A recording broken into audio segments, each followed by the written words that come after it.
Hi guys, good morning.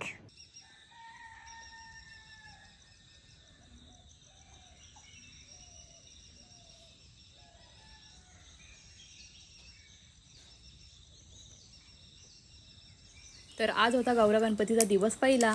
सकाळी मी मस्त चहा घेतला आणि त्यानंतर मी माझी PCOD ड्रिंक घेतली। त्यानंतर आद्याचीही फ्रेश मॉर्निंग झाली। नंतर थोड्या वेळाने मी आद्याला नाश्ता दिला। नंतर मी छोटी दीदीला आद्याला खेळवायला सांगितलं।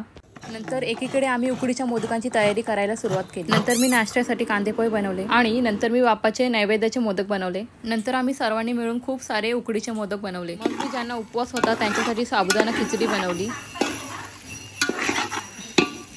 आणि मग दुपारी 12 वाजता आमचे बाप्पा मखरात विराजमान झाले। मग थोड्या वेळाने आम्ही बाप्पांचे पूजन करून घेतले।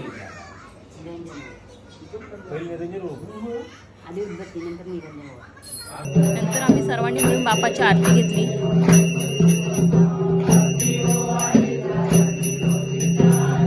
आणि आमचं लंच रेडी झालं। लंचमध्ये होतं भात, वरण, भाजी, मिरच्या, आळू वड्या। एवढंच खायचं.